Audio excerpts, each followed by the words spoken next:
On the evening of November 23, 1980, an area stretching 150 miles inland from Naples in southern Italy was devastated by a severe earthquake.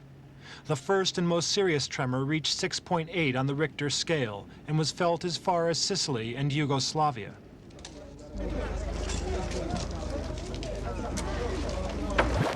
Over 400 villages and towns were almost completely destroyed, and thousands of people were buried beneath the rubble.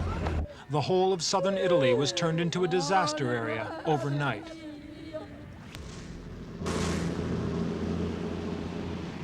The rescue operation was carried out under very difficult circumstances. The earthquake occurred at the beginning of winter, and the weather was miserable.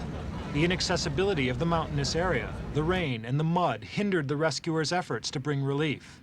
And to add to the difficulties, damaged communication lines and poor administration considerably reduced the progress of the rescue operation.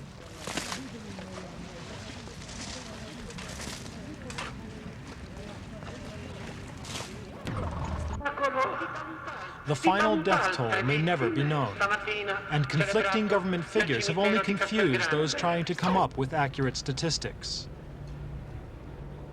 By mid-December, Italian officials reported that just over 3,000 bodies had been removed from under the ruins. A few days later, the Government Relief Commission said that the number of deaths was slightly under 3,000. By February, the government announced an even lower official figure. Yet unofficial estimates state that the total number of deaths may have been as high as 4,500. Whatever the figures, last year's disaster was the worst Italy has suffered since 1915. And for those who survived, the nightmare was just beginning. More than 300,000 people were left homeless. Many refused to leave their villages and slept outdoors, suffering the cold, the pouring rain, and the snow. The areas worst hit were in the regions of Basilicata and Campania on the southwestern coast. And over the following 10 days, there were more tremors which caused many damaged buildings to collapse. The whole of southern Italy was grief-stricken. Santangelo di Lombardi is a small township in the mountain heartland of the earthquake zone. After the earthquake, 95% of this little town was in ruins. Prior to the event, Santangelo had been a moderately prosperous town. It was the administrative capital of the region, with the pensions office and the local hospital. The population there lived from agriculture, a little industry, and a small-sized bureaucracy. Nominally, its population was just over 5,000, but because of emigration to more prosperous centers, such as Turin in the north, its real population was nearer to 3,500. The region south of Naples has always been one of Italy's poorest, and many of the men there go north or to Switzerland and Germany to find work.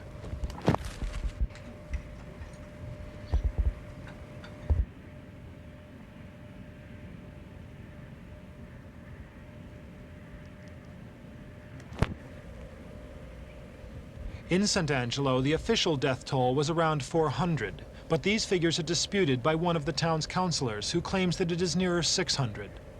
In the flattened hospital alone, almost 100 patients died in this tragedy. And within 3 months, over a third of the inhabitants had left Santangelo, never to return.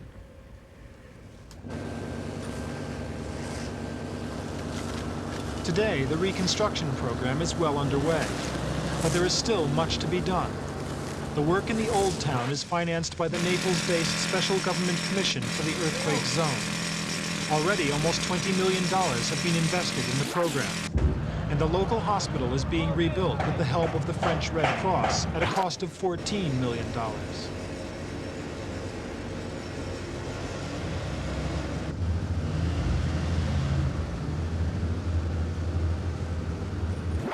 But despite the aid, many still live in precarious conditions, and life has been hard for them.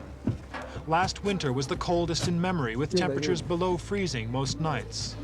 Over the last year, despite attempts to return to a normal life, the people of Santangelo find it difficult to forget what things were like before. Prefabricated dwellings such as these were erected to shelter the homeless. Not far from Santangelo, a new prefabricated village has sprung up. The funds to erect it came from readers of Turin's newspaper, La Stampa, owned by the Fiat car company. To help in the construction, Fiat lent its engineering division and technicians, and they worked with builders who came down from the north. They started building in the middle of December, assisted by German soldiers who had been sent to help in the rescue operations 2 months earlier. This did provide some relief, but only temporarily.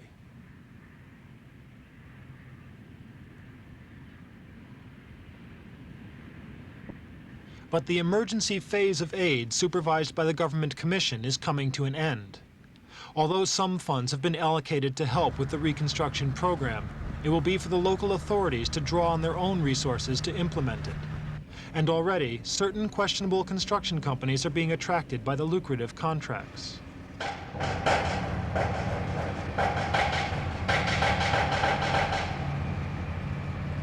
It is alleged that some of these companies are in association with the Camorra, the Neapolitan version of the mafia. Following the collapse of Santangelo's newest buildings, several people were arrested on charges of failing to carry out public duties and manslaughter. Among them, the chief of the Provincial Planning Authority.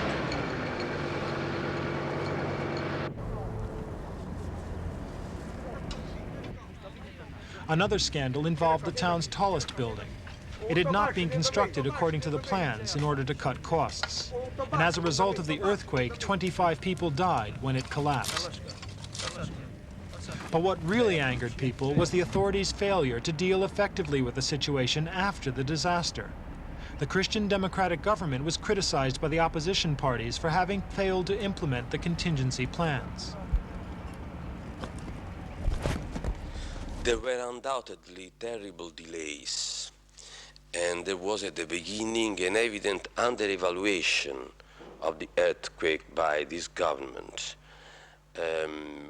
I want to add that also in the past, and for many and many years, the governments didn't prepare for such terrible natural disasters.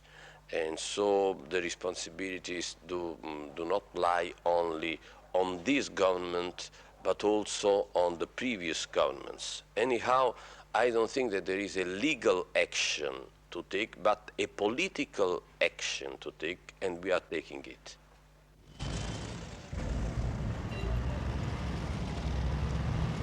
In Naples, the devastation was not as great.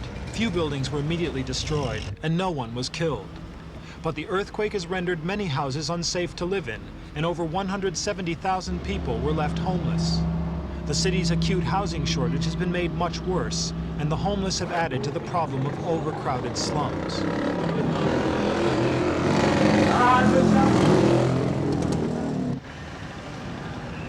The character of many of the streets in the center of Naples has been changed.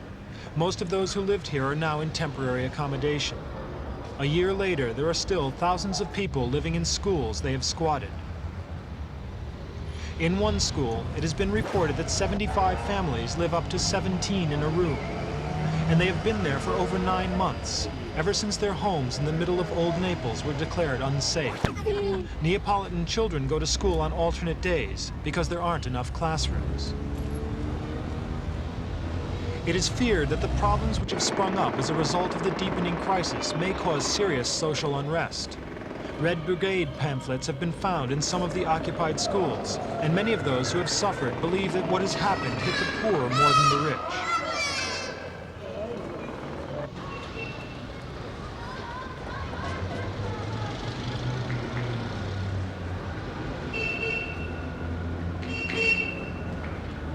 The streets of Naples are renowned for their thriving activity, legal or illegal.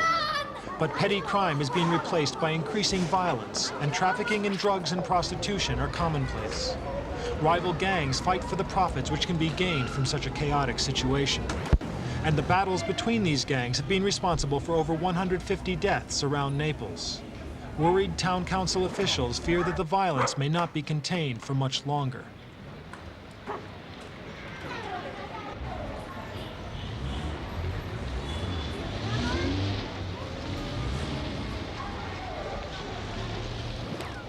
Children growing up under these circumstances may learn how to survive in city slums, but their childhood will be concerned more with survival than learning. To improve their future and their parents' lives, the town council has pledged that it will repair over 4,000 buildings by the end of the year. But it is unlikely that thousands of new flats required within the next 2 years will be ready on time. Although a lot has been done in the last year, many feel that they have been forgotten. The earthquake has done more than flatten their homes. It has shaken their belief in God and almost destroyed their confidence in their political leaders. For those without home or hope, a year is a long time. Naples and its people could well reach breaking point soon.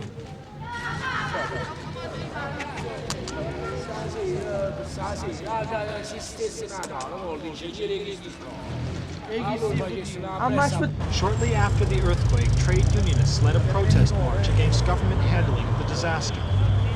3 months later, the Christian Democrat government was brought down because of a political scandal linking it to the Freemasons of the P2 Lodge. Since then, the new coalition headed by the Republican Party, the first non-Christian Democrat leadership since 1945, has been losing support for failing to deal with the country's deepening social and economic crisis.